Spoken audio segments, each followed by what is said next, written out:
আমার হাতে যে বেলুনটা দেখতে পাচ্ছ এটা একটা ম্যাজিক বেলুন, কারণ এর বিশেষত্ব হচ্ছে এর উপর যদি ঘুষি মারা হয় এটা ফুলে ওঠে, কিছুটা পাফার ফিশের মতো। গাইস তোমরা সকলে তো জানো পাফার ফিশ হাত লাগলে ফুলে ওঠে।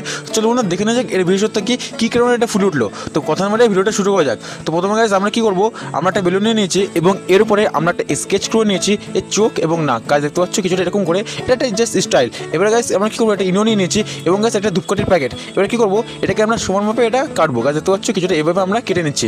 এখন গাইস যেটা করতে হবে, এই ইনোটা এর ভিতরে গাইস ঢুকিয়ে নিতে হবে কিছুটা এভাবে। গাইস আমরা ইনোটা এর ভিতরে ঢুকিয়ে নিচ্ছি। তারপর গাইস যেটা করতে হবে, আমাদের ঢুকানো হয়ে গেছে, এটাকে আমরা সিল করবো। এটা সিল করতে হলে আমরা কী করতে হবে, আমি আগুন নিয়ে নিয়েছি। এবারে গাইস যেটা করতে হবে, আমি এটা সাবধানে হয়ে আমি এটা সিল করে দিচ্ছি যাতে একটু লিক না থাকে। গাইস দেখতে পাচ্ছ আমার এটা সিল করা হয়ে গেছে। এখন গাইস যেটা করতে হবে, এটাকে আমি আস্তে করে বেলুন ঢুকিয়ে নিচ্ছি। গাইস দেখতে পাচ্ছ আমাদের ঢুকানো হয়ে গেছে। এবারে যেটা করতে হবে, এর মধ্যে সামান্য একটু জল ঢেলে দিতে হবে সাবধানে। এবারে গাইস আমরা এটা আটকে নেবো। এবারটা গাইস ঘুষি মারার পালা। চলো বন্ধুরা ঘুষি মারা দেখা যায় এটা কেমন ওয়ার্ক করে। গাইস দেখতে পাচ্ছ আমি ঘুষি মেরে ফেলেছি এবং দেখতে থাকবো এটা কীভাবে ফুলছে।